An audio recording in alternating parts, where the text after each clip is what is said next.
I'm fine, Mikey. How are you? I'm happy to see you. So, that's my usual style of aisatsu or greetings. I learned a long time ago that it's a much more beneficial method to prompt the student to say it first, to train them to say it first. By doing this, it ups the amount of English, and that's something that I was always taught how to do. It's so important to maximize the amount of English words used. Whatever you can do in your class, instead of having the kids pass things to each other willy-nilly, they try to get them to say, "Here you are," and "Thank you." It's a small detail, but it's very often overlooked. Now, going back to the aisatsu or greeting, by having the student ask it first, it does this: maximizes the words used. It creates more of an incentive. You'd be surprised how addicting it can be for them. And they'll often prompt their friends to say it. It's hard to put into words, but when it gets going, it really sticks. And it's much more effective than the usual. So I'll give you an example. The usual is the teacher, with all good intention, will say, "Hello, Mire," or whatever her name is, his name is, "How are you?" The answer will be "Fine," or "Happy," or if you're lucky, "I'm happy," creating a sentence. But what we want is if the student to ask it first. So when the teacher asks it first, the student will say, "I'm happy," and then that's kind of it. There's no back, right? There's no I'm happy, how about you? You can do that, but I find this way much more effective. Okay, so it's up to you. But the student will ask you first. Of course, you greet them with a smile. Okay, that's very important. You can look at them and you can smile and you can wait, and they'll remember if you've taught them correctly. And they'll say, "Hello, John Sensei," or "Mrs. Smith," or whatever your nom de plume happens to be. And then they'll say, "How are you?" You say, "I'm good, Mine," or whatever her name is. "How are you?" "I'm happy." Then, "I'm happy to see you," and to make that eye contact and to really push it in. It gives that extra warmth to the greeting, and it maximizes the dialogue. And that's what we want. We want more of a dialogue rather than, "Hey, how are you?" "I'm happy." It's flat. It serves no purpose really. It's just robotic. There's no sense of dialogue as far as I'm concerned. So that's my advice. Take it or leave it. Today I want to talk about two of my lessons. We're going to start off with my, as it's currently known, visual learning, but I think we're going to change that to creative English to make it more digestible for the people concerned. So let me read this to you quickly. This is my game that I've created with the kids. It is a fun world in which we learn to create and read and speak English. I have seen children who previously had zero interest in English really struggle with it. But with this concept I'm about to show you, it's ignited their imagination, and it's very rewarding to see the kids just suddenly open the shell, come out of the shell, and they just get it. And the key word that we're going to be using time and time again is perseverance. And as I've put in my notes, a challenging activity is not the same as a mean or bad-spirited or impossible. If you think about it, everything that we do as we grow as a child is a challenge. Everything. It's a challenge to tie your shoelace at first when you don't know how. It's a challenge, you know what I mean, right? So if somebody says to you, oh, that's difficult, it probably means they don't get it in the first 30 seconds, so therefore it's impossible. Now, of course, the opposite can be true, so we have to be careful, right? Okay, so let's continue with this. I hope this will give you some idea about how to do future lessons. And this represents one of my main teaching styles, which is it's a way you can get points from it, but it reduces the competitiveness, and I'll get back to that in a later episode, I think. And there's still this feeling of I'm not studying at a desk, but I am learning. Of course, they're not thinking that exactly, but we know it to be true. Okay? And before I go on, I'll also give you my recommended gadgets. Get yourself one of these from Cheap Shop, about 100 yen. I can't recommend this enough. Invest in a little clicker, which is a Bluetooth or wireless clicker. And failing that, you can get actually these things from the 100 yen shops. This one is quite fancy because you can move the cursor with it, but if you don't need that, you can get a cheap one for 100 yen. I also recommend you get yourself a smartphone clamp so that you can film your class if you have a chance. Yeah, okay, so let's have a look at this. So this is Mr. James' adventure game.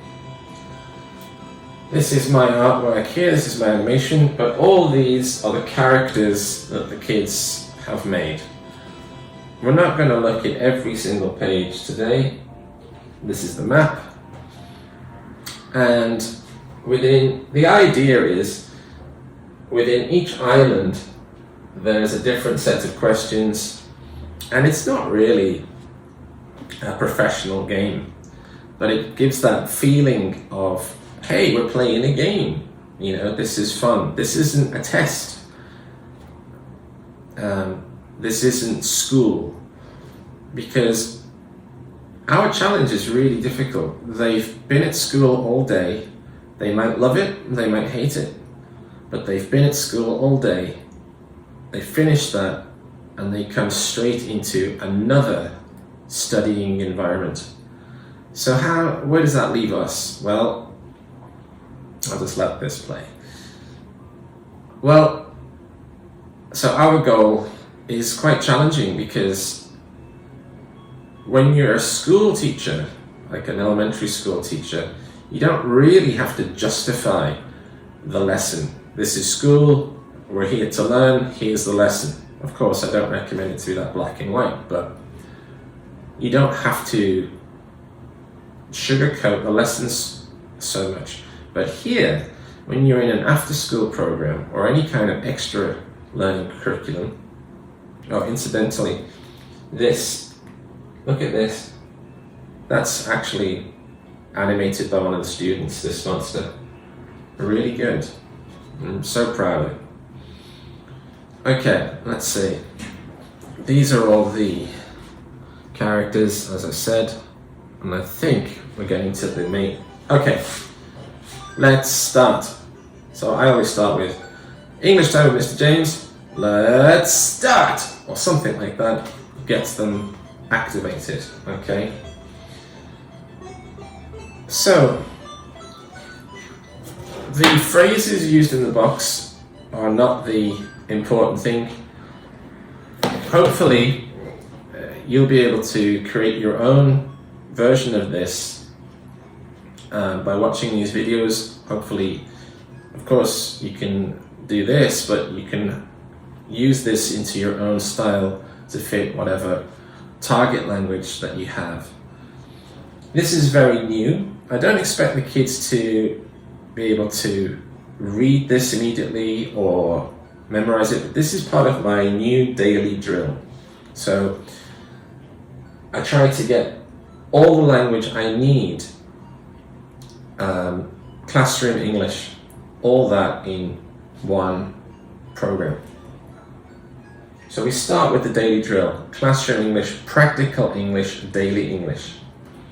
Here's Mr. James. Take a seat. Take out your books. And this is practice as a group. Okay? Check your book. Check your pencil case. Be nice. I love this type of thing. You know, this isn't taught enough. Be kind. Listen to the teacher. Don't shout. Oh, yeah, don't shout.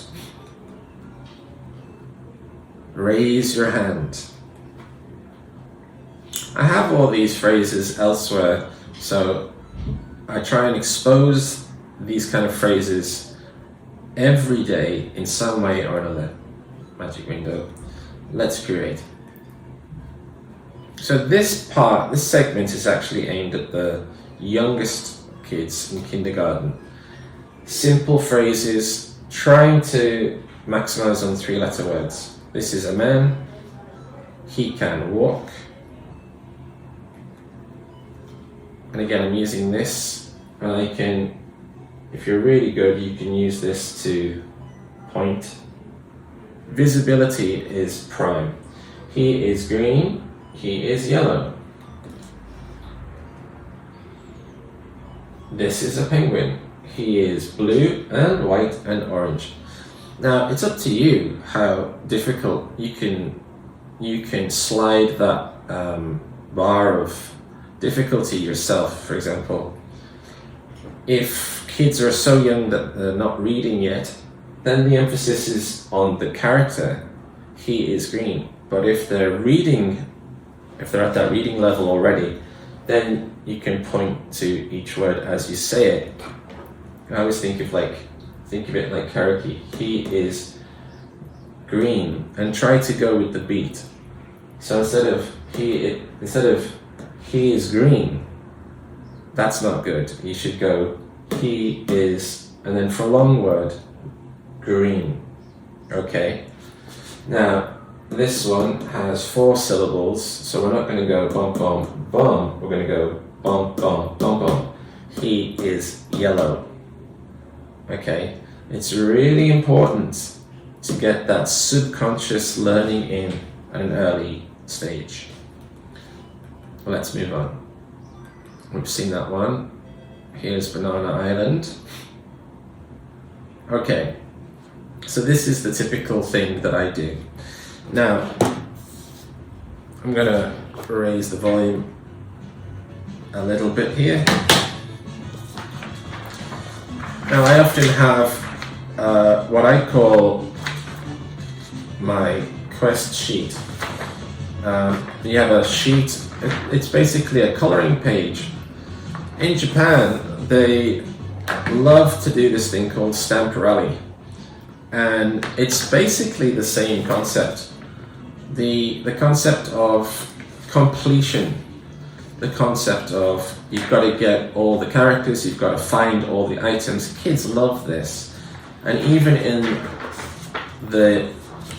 this age of technology, you'd be surprised how they want to do something as simple and as analog as this. So it's up to you how you reward them. I like to do this. So if they get something right, I say, okay, you can color a thing. Well, we're getting back to this in more detail later. So the question, I see if anyone can actually read this. You might have a really high level kid So just give them a second, okay? Then you read it. How do you say Yama in English? Mountain.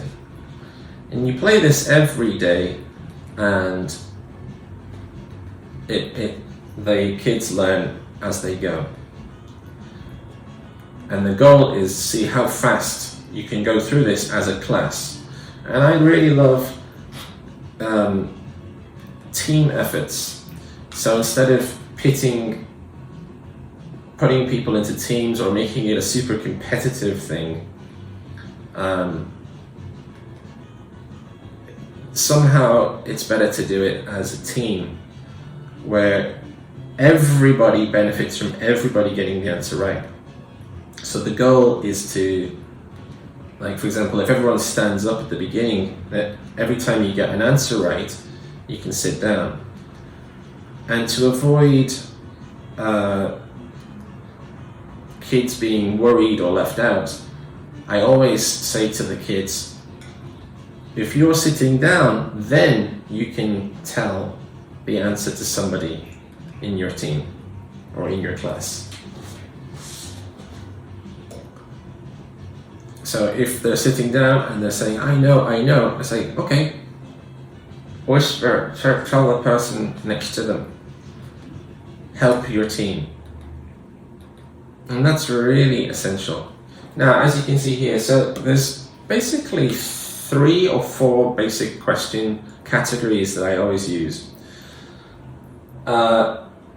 One, the main thing really in this level is the phonics. What vowel sound is missing, okay? And again, when it's done daily, normally we'd play it much quicker than we're doing it right now. And the other question type is, how do you say da-da-da in English, right? And the answer is da-da-da. And this is kind of an exception to the rule, because this is what I call a intrinsically or osmosis word, where the kids will know this kind of word just out in public. It's written on advertising and posters and so on in games. So usually I don't do it. Complete, that's level 1.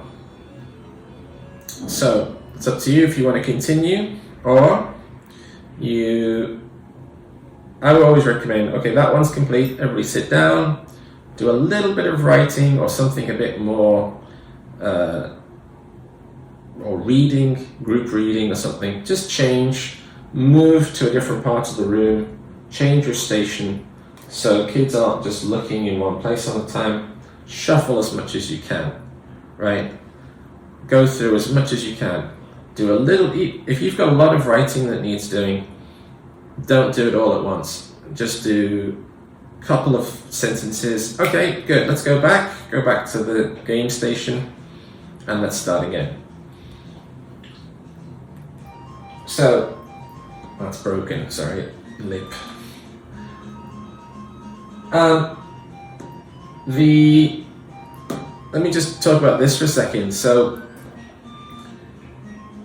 in my experience, I've always known that when kids really struggle with English, because they probably got like a mental block on it, usually they're quite good at maths, right? But anyway, this is an international language, which is beautiful, and the kids are way better than maths than I am. I don't have to worry about it. They'll know, and I say it's okay, you can say in Japanese, but just it's very important to give them some questions in whatever you do that has a guaranteed success rate. So the beauty of this is anybody can read it, right? So let's move on. So I think you get the idea for that. So the idea is go through. Now this can, if you're not ready to make your own just yet, that's fine. There should be a video of this or something like it in the folder, and you can actually just play the video and just watch it unfold, or there should be a slideshow version and you just scroll through it. Not all of them will be as fancy as this with the animations in it. It's really not strict about that. Okay, I'll leave it there for part 1. Join me in part 2 when I'll go into more depth. See you next time.